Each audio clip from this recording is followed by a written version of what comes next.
deste culto, Aleluia. sinta-se privilegiado pela riquíssima oportunidade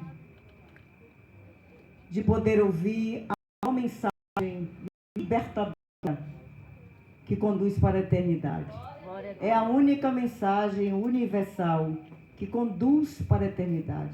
As demais mensagens, filosofias humanas, sapiência terrena, elas só servem para a terra. Mas a mensagem que conduz para o próximo processo de vida é o Evangelho das Boas Novas. E hoje, culto de ações de graça, que privilégio. Poder estar aqui hoje, quero louvar a Deus pelo convite desse casal tão especial, né? Essa mulher guerreira, esta mulher de oração, eu a considero de fato uma mulher virtuosa. Já tive o privilégio de fazer obra por aí, em outro estado com ela, e sei, posso dizer e testemunhar que ela é uma mulher de oração, irmã Neuza. Guerreira e luta e briga pela sua família e pela sua parentela diante dos embates espirituais. Não se esquiva, não se esconde, mas ela enfrenta com a arma potente que ela tem, ela sabe que é infalível, que é a oração e o poder da palavra. Então louva a Deus pela vida dela, louva a Deus pela vida do diácono Carlos, esse homem de Deus. Ele é um homem de Deus, por essas crianças, pelo privilégio. Quero deixar aqui na passagem desse aniversário dela, mais uma vez parabenizá-la e deixar apenas o versículo 1 e o 2 do Salmo 103, louvado seja Deus.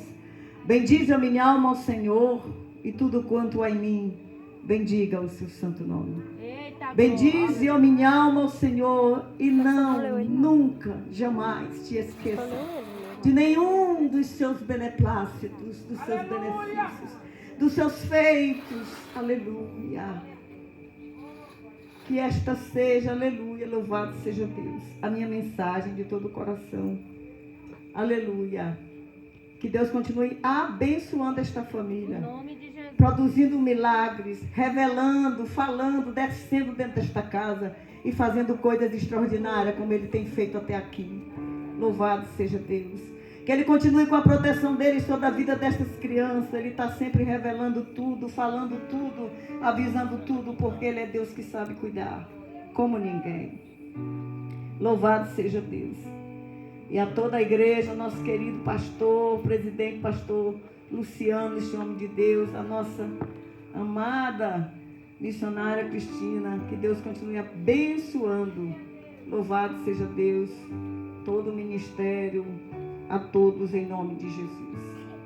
Mas eu gostaria de trazer uma palavra, louvado seja Deus, que nos faz refletir um pouco. Quero louvar a Deus pela vida do pastor, que também trouxe uma palavra saborosa. Pastor, desce, está lá atrás. Deus continue abençoando, pastor, com esta palavra, esse maná saboroso, que se o pecador ouvir, é muito difícil não produzir salvação, porque é uma palavra saborosa, que vem do céu. Louvado seja Deus. Aleluia, louvado seja Deus. Irmãos, a garganta não está muito boa, que eu estou em tratamento dessa laringe, mas Jesus está no controle. Ela é a trombeta que Ele me deu. Eu já disse para Ele, na hora que tu quiser curar, tu me cura. Tu já me curou 2 vezes, que aí tu não cura dessa garganta. Mas a trombeta que eu tenho é ela, então é essa que eu vou tocar. Vamos lá. Evangelho de Lucas, capítulo 19. Aleluia. Aos irmãos que não me conhecem, eu sou a missionária Sheila, ali de Alto Alegre do Maranhão. Estamos por ali. Quando passarem, quiserem encostar, levar uma palavra. Em um dos nossos centros de recuperação de dependentes químicos, nós temos 2. Por favor, encoste e nos dê essa alegria. Quando quiserem também visitar as penitenciárias, é só falar, que a gente tem o maior prazer de levá-los. Amém? Levar uma palavra libertadora ali dentro, no meio do tráfico, nos hospitais, por aí. Estamos por aí falando de Jesus. Evangelho de Lucas, capítulo 19. A partir do versículo 1. Esse tema muito pregado, conhecido pela igreja. Foi o tema que o Senhor trouxe ao meu coração esta noite. A epígrafe do texto vem falar sobre um homem chamado Zaqueu, o publicano. No versículo 1 em diante vem nos dizer: eu quero que você, amigo, você ouça essa história, esse episódio de Jesus. Ouça atentamente. E tendo Jesus entrado em Jericó, ia passando, e eis que havia ali um homem chamado Zaqueu. E era este um chefe dos publicanos, e era rico. E procurava ver quem era Jesus e não podia, por causa da multidão, pois ele era de pequena estatura. E correndo adiante, subiu a uma figueira brava para o ver, porque Jesus havia de passar por ali. E quando Jesus chegou àquele lugar, olhando para cima, viu-o e disse-lhe: Zaqueu, desce depressa, porque hoje me convém pousar em tua casa. Pousar, na tradição judaica, é dormir, passar a noite na casa de alguém. E apressando-se, desceu e recebeu-o com júbilo, com alegria. E vendo todos isso, murmuravam, dizendo: ele entrará para ser hóspede de um homem pecador? E levantando-se, Zaqueu disse ao Senhor: Senhor, eis que eu dou aos pobres metade dos meus bens. E se em alguma coisa tenho defraudado alguém, o restituo quadruplicado.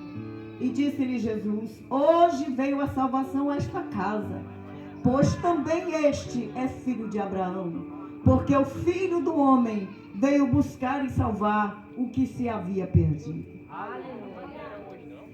Esse último versículo é que faz a diferença quando nós pregamos. Nós podemos dar palestra de qualquer temática. É tantos palestrantes, é tanto treinamento nas redes sociais, é tanto curso para ser coach. O céu é simples. A graça não é nossa, a unção não é nossa, o Espírito não é nosso. Estamos lidando aqui com algo que não é nosso a partir da palavra. Não precisamos enfeitar, só precisamos pregar. E este último versículo é suficiente, porque o Filho do Homem veio buscar e salvar o que se havia perdido. Sente glorificando a eles que estão em pé, por favor. O evangelista Lucas é o único que narra a história do encontro de Jesus com Zaqueu. Eu vou tentar pregar sem aumentar muito o tom, né, irmão? Se o Espírito deixar, né? A cidade de Jericó era dividida em duas: a velha Jericó e a nova Jericó. De uma para a outra era uma distância de 2 a 3 quilômetros. E observa-se que Jesus, saindo da velha Jericó, lá Jesus curou 2 cegos. E chegando na nova Jericó, ele curou Bartimeu. E dentro dessa nova Jericó, ele se encontra com Zaqueu, este homem de pequena estatura. Louvado seja Deus. E este é um dos mais belos relatos do amor de Deus e da convicção da necessidade do perdão de Deus de um pecador. Vamos descobrir um pouco, conhecer um pouquinho quem era Zaqueu. Zaqueu era muito conhecido, muito ansioso por conhecer Jesus. Seu nome no hebraico, Zacai, significa puro, revelando uma ânsia pela presença de Deus. Aquele momento era também o auge do ministério de Jesus, pelas curas e maravilhas que ele operava naquele momento. Uns o seguiam pelo benefício do milagre, outros o seguiam pela curiosidade de conhecê-lo pessoalmente, e outros o seguiam porque tinham certeza que pelas profecias ele era o Messias. Zaqueu era curioso, desejoso de ver Jesus, de olhar Jesus de perto, de estar com ele, para diferi-lo de outros que já haviam passado em outros tempos e que também conchavou-se de que fosse o homem das profecias e não era.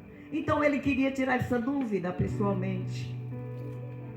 E algumas situações, vamos chamar melhor, alguns obstáculos na vida de Zaqueu, eu queria destacar nesse texto, que você vai entender por que Zaqueu chegou ao ponto de subir naquela árvore brava para ver Jesus.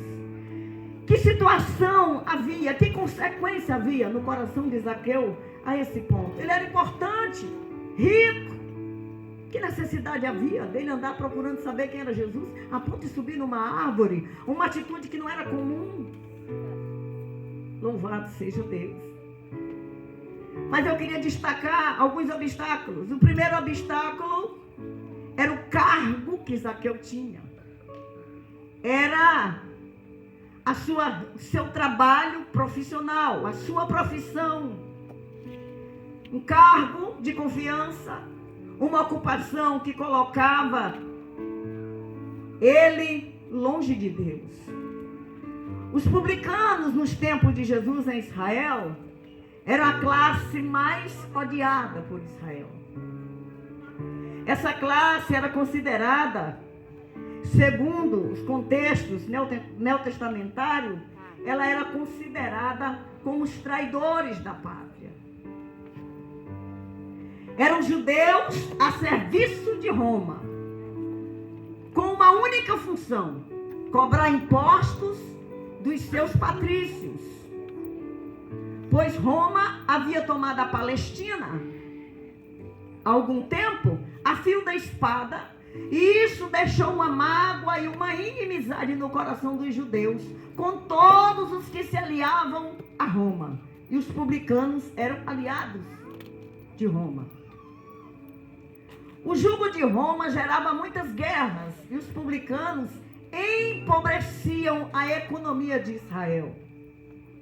Roma deu liberdade e autorização aos cobradores de impostos que chegassem nos comércios, nas vias comerciárias e cobrassem valores abusivos. E eram os valores que eles quisessem cobrar das pessoas. E também que tributasse no seu produto, na sua mercadoria, da forma que eles quisessem, o preço que eles quisessem. Como assim? Ele entrava, um exemplo bem claro. Chegava em um Mateus da vida, por exemplo, um grande supermercado, e ele olhava o preço do fardo de arroz. Ele dizia: não, esse fardo de arroz é R$150. Eu falava: não, a partir de hoje ele é R$300.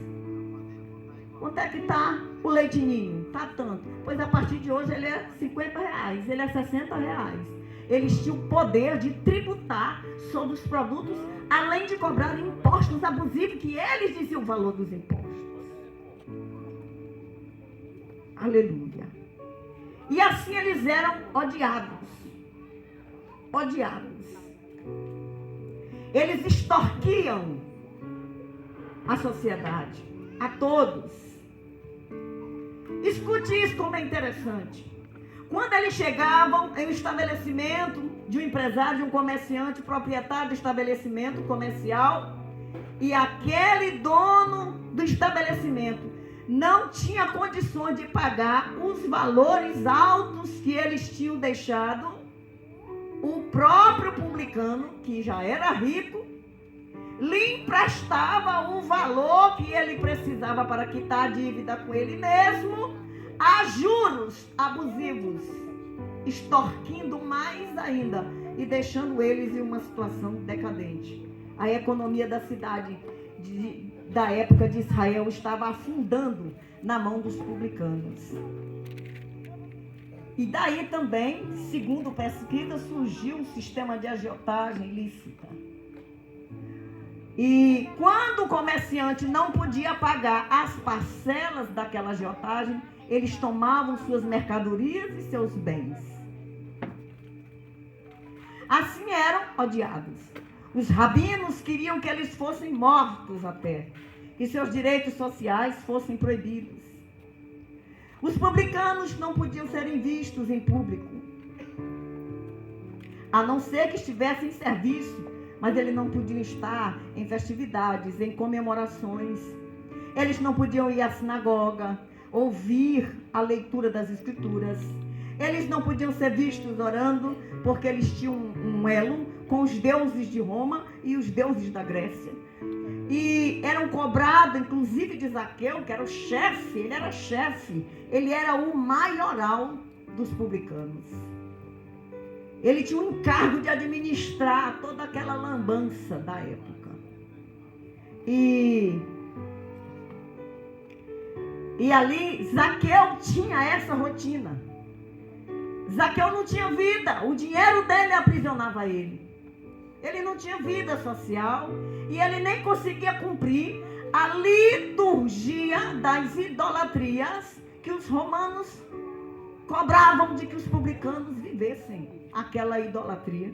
Ele não tinha como, ele estava numa situação cada vez mais odiado. Quanto mais ele enricava, mais odiado ele ficava. E isso gerava um jugo terrível no coração de Zaqueu. O segundo obstáculo de Zaqueu, o seu dinheiro. O problema da salvação no tocante às riquezas não é que Deus tenha dificuldade de salvar um rico. Mas o obstáculo é que o rico reconheça que a salvação eterna não depende do seu dinheiro. Ela depende de Deus e, se tratando do céu, o seu dinheiro de nada serve. Esse é o problema. Louvado seja Deus. Observemos quando, às vezes, nós observamos Jesus quando ele fala algumas vezes sobre o rico. Por exemplo, lá de Mateus 19, oficial da sinagoga, tinha boa moral, era popular, tinha a multidão que o bajulava, que lhe abria caminho para passar, mas ele também procurou Jesus, porque ele sentia necessidade na sua alma e ele entendia que o seu prestígio, o seu dinheiro, o seu acesso a tudo o que queria através do dinheiro não servia de nada quando se tratava da alma dele, porque a dor, o peso, o jugo estava na alma. E com Zaqueu não era diferente. Quando nós também podemos citar Paulo, por exemplo, influente, inteligentíssimo, o homem que aprendeu aos pés do instrutor mais inteligente de toda a história, que é Gamaliel. Era muito bajulado pela família por conta disso, porque aprendia aos pés de Gamaliel. Mas Paulo teve um tratar diferente. Quando Paulo entendeu, ao conhecer Jesus, Paulo entendeu logo que Jesus valia mais do que tudo aquilo ali. Aquele prestígio, aquela bajulação da corte, a sua influência. Ele chegava a pedir uma carta para entrar na casa dos crentes, matar crente, e era concedido porque era ele era conceituado. A guarda batia continência para Paulo passar. E Paulo jogou tudo isso no lixo quando Jesus tombou ele no caminho de Damasco. Aleluia. Aleluia. Ele entendeu logo que dinheiro. Eu acho lindo quando ele fala para os irmãos de Filipos. Quando ele diz, olha, em Jesus eu aprendi a estar satisfeito nele, com o estômago vazio ou com o estômago cheio, na pobreza e na riqueza, vestido ou nu, doente ou sadio. Quando vocês me mandam roupas ou quando não manda, quando vocês me mandam as ofertas ou quando não manda, não importa, nele eu estou satisfeito, porque ele é a minha completude e ninguém pode roubar esta riqueza que ele gera em mim. Isso é entender quem é a pessoa de de Jesus. Eu posso falar dele, porque ele entra comigo na penitenciária de Pedrinha, na unidade prisional Piratininga, de Coroatá, de Dom Pedro, de vários lugares. Ele entra comigo. Aleluia, Jesus. Está tornando os pavilhões pacificados na vida daquele que conhece ele. E lá dentro tem homem batizado com o Espírito Santo. Lá Jesus cura. Lá tem profeta. Bendito seja Deus. E toda a Secretaria de Justiça do Estado do Maranhão é obrigada a reconhecer que as políticas públicas não podem mudar a vida daquele homem. Mas o Jesus que nós pregamos está fazendo a transformação lá dentro. E eu me apego a Paulo. Aleluia. Glória a Deus. Aleluia. E Zaqueu tinha esse peso na alma. Vivia numa situação conflitante, deprimente no seu emocional, na sua estrutura, alma, emoção. E louvado seja Deus, Zaqueu tinha outro obstáculo que lhe deixava longe de Jesus: a sua religião. A sua religião.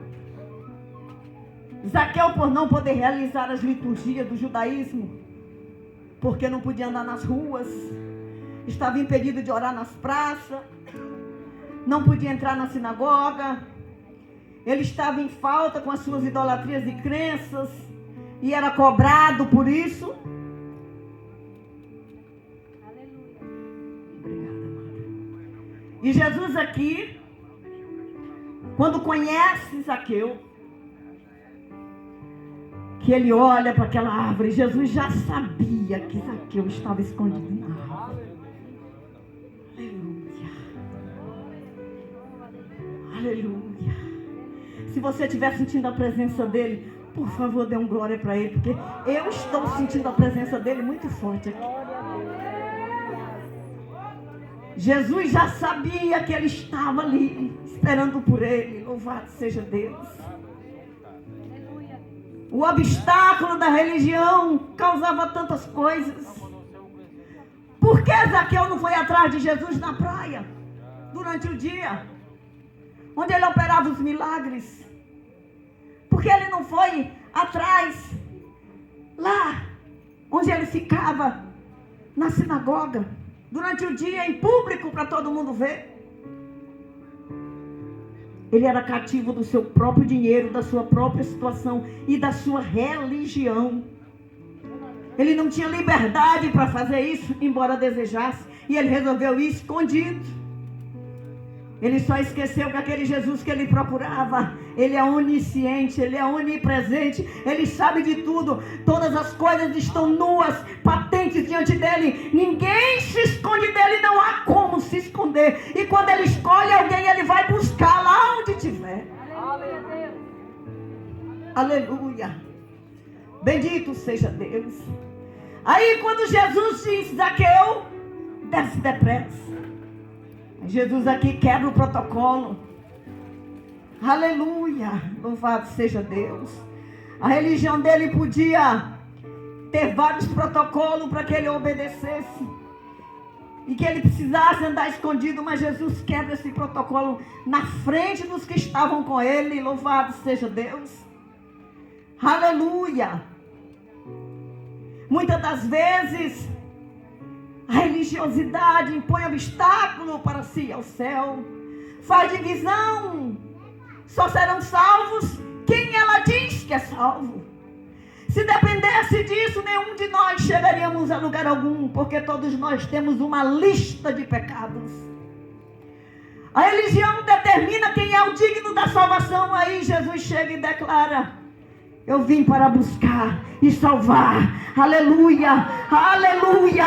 Eu vim para buscar e salvar aquele que se havia perdido. Zaqueu, desce depressa, porque hoje eu vou pousar na tua casa. Hoje a salvação vai entrar na tua casa. Hoje eu vou arrumar essa bagunça e vou colocar tudo no lugar. Aleluia. Aleluia, glória a Deus. Aleluia, bendito seja Deus. Aleluia! Oh, glória! Porque com o amor de Jesus não há barreira. Não há barreira entre Jesus e o pecador. Não há barreira. O amor dele consegue transpor todas as barreiras. Aleluia. Todos os obstáculos, sejam eles qual forem. Aleluia. Uma certa feita eu me lembro que eu saí da unidade prisional Piratininga.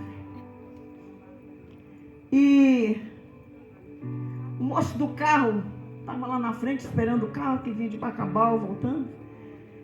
Aí quando o moço entrou, eu disse assim, quando eu entrei, o moço do carro falou assim: por que a senhora perde seu tempo pregando para esses homens? Deixa ele falar. Porque esses homens aí, se dependesse de nós mesmo, a sociedade, esses homens já tinham sido tudo fulminado aí. Eu disse, sabe por quê? Porque na vida, os pecados que eles têm, que cometeram, são parecidos com o que eu e o Senhor cometeu. Com uma diferença. O dele infringiu a lei. E os meus e os seus podem não ter infringido a lei do homem. Mas a regra do céu infringiu. E eu sou crente em Jesus porque eu sigo Cristo. E se o Senhor não aceitar, nunca confessar este Cristo, de nada adianta. O Senhor pode fazer o que fizer. Se o Senhor não confessar Jesus, você não é.